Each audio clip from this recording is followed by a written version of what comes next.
siapa aja yang akan masuk ke dalam marketplace ini? Yang pertama adalah guru-guru honorer yang sudah lulus seleksi. Ya, mereka yang mengikuti seleksi untuk menjadi calon guru ASN.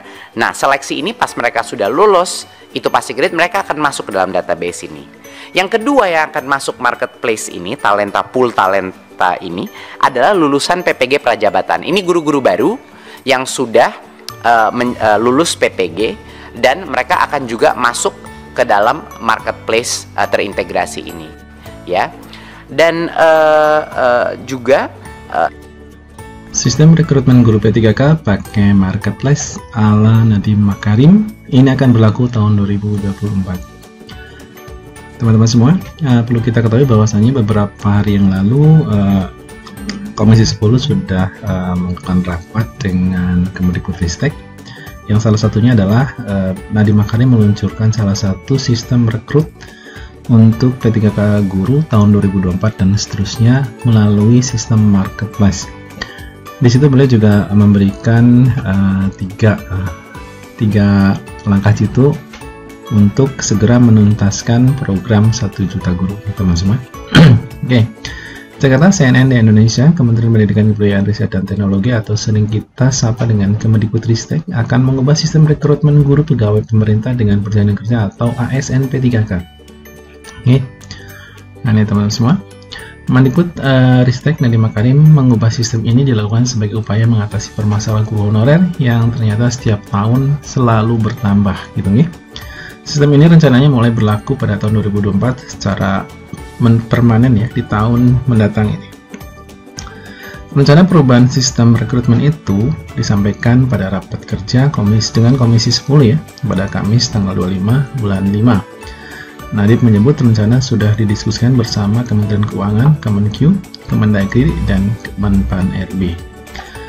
Harapannya ini menjadi solusi permanen. Jadi nanti tentunya ke depan akan selalu memakai sistem ini tentunya ya. Misalnya ini disebut sebagai solusi permanen oleh Bapak Menteri sendiri yang mulai diberlakukan tahun 2024, kata Nadiem. Nadiem menyebut ada 3 permasalahan utama yang mendorong diubah sistem rekrutmen PPK atau P3K guru. Pertama, kekosongan guru secara tiba-tiba yang akibat kematian, pensiun, dan pindah sekolah. Kemudian menurut Nadiem ini menyebabkan sekolah terpaksa merekrut guru honorer, sebab sekolah tidak bisa mengganti dengan guru P3K secara cepat karena harus menunggu perekrutan ASN yang dilakukan terpusat. Dan ini kadang-kadang P3K juga setahun sekalipun kadang-kadang tidak dilakukan ya, mungkin 3 tahun sekali baru ada.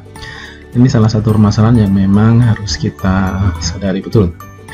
Ini suatu masalah yang selalu menyebabkan kebutuhan guru secara tiba-tiba yang akhirnya terpaksa harus rekrut guru honorer, gitu teman-teman semua.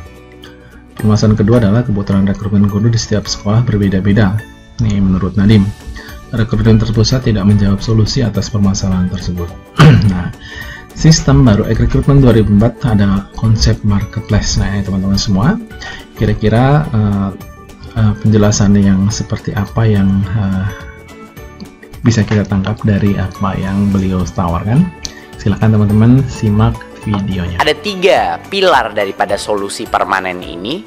Yang pertama adalah konsep marketplace untuk guru, ya, konsep talent pool untuk guru, di mana akan ada suatu tempat di mana semua guru-guru yang boleh mengajar masuk ke dalam suatu database yang bisa diakses oleh semua sekolah di Indonesia. Pilar kedua adalah pola perekrutan yang tadinya itu dilakukan secara centralized di pusat, yang sekarang akan diubah menjadi real time. Perekrutan itu dilakukan langsung oleh sekolah, jadi mereka bisa melakukannya kapan aja. Dan yang ketiga adalah memastikan bahwa kalaupun kita sudah membuat suatu marketplace atau bisa dibilang pasar talenta untuk setiap sekolah, tetap saja pasti akan ada sekolah-sekolah yang kebutuhan guru dan tidak ada guru-guru yang ingin diposisikan di sekolah itu. Jadi itu adalah masalah ketiga kita, dan solusi kita adalah merubah sistem insentif untuk memastikan bahwa sekolah-sekolah di mana tidak ada minat untuk mengajar itu benar-benar terisi. Jadi ini 3 pilar solusi kita Bapak Ibu. Sekarang kita masuk kepada pilar yang pertama dulu, mengenai marketplace untuk guru ini. Marketplace untuk guru adalah suatu database yang nanti akan didukung secara teknologi, di mana semua sekolah ini bisa nanti mengakses siapa sih saja yang bisa menjadi guru dan siapa yang saya mau undang untuk menjadi guru di sekolah saya. Siapa aja yang akan masuk ke dalam marketplace ini? Yang pertama adalah guru-guru honorer yang sudah lulus seleksi, ya, mereka yang mengikuti seleksi untuk menjadi calon guru ASN.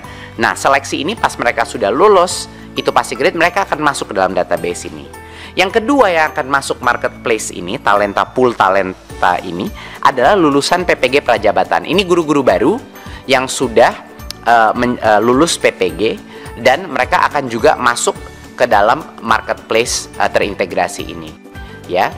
Dan juga semua guru honorer yang lulus seleksi dan lulusan PPG Prajabatan ini bisa mendaftarkan diri dalam marketplace, dan kita tahu bahwa karena kriterianya sudah ketat, semua guru atau calon guru yang masuk ke dalam marketplace ini sudah berhak untuk mengajar, ya, di sekolah-sekolah kita.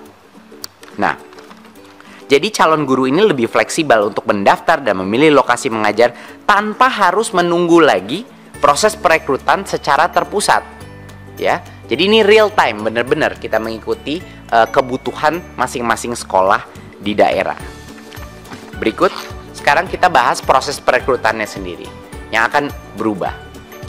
Yang pertama, langkah pertama adalah anggaran gaji dan tunjangan guru ASN yang sekarang itu ada di Pemda, ini dialihkan langsung ke sekolah. Jadi sama persis seperti anggaran dana BOS, kami akan mentransfer anggaran ini kepada sekolah langsung, rekening sekolah, dan itu hanya boleh digunakan untuk perekrutan guru yang ada di dalam talent pool tadi, yang ada di marketplace guru tadi. Jadi memang dikunci penggunaan dana itu hanya untuk yang memang benar-benar boleh menjadi guru.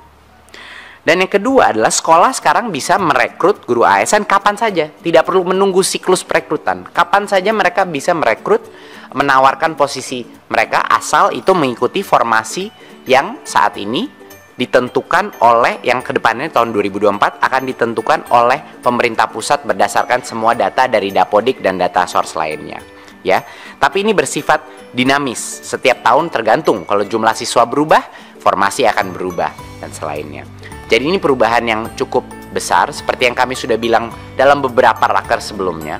Kalau memang kita menyadari bahwa formasi dari daerah tidak akan mencukupi penutupi kebutuhan guru kita, formasi itu pun sekarang rencananya akan ditentukan oleh pusat berdasarkan data Dapodik, ya, dan data-data lain, ya.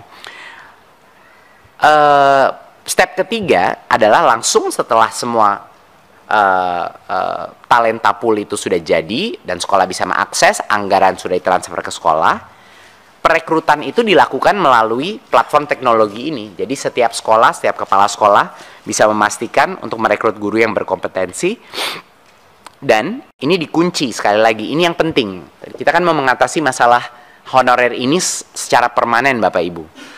Artinya dana yang ditransfer ke sekolah itu hanya boleh diberikan kepada calon-calon guru yang ada di dalam database tersebut. Di luar itu tidak boleh dilakukan transfer. Ya, di luar itu akan ada pelanggaran, sehingga dengan adanya sistem marketplace seperti ini tidak ada lagi opsi untuk menggunakan anggaran untuk bisa merekrut guru honorer lagi karena sudah ada marketplace terbuka. Ya, jadi kita tidak menciptakan masalah di masa depan, Bapak Ibu. Nah, dan kalau nah, itulah video dari Bapak Nadiem Makarim, teman-teman semua. Silahkan dipahami kemudian disimpulkan sendiri, ya. Mudah-mudahan apa yang menjadi kebijakan beliau nanti baik juga bagi teman-teman semua yang tentunya berprofesi sebagai tenaga pendidik atau guru. Oke, saya Heri, selamat siang. Assalamualaikum warahmatullahi wabarakatuh.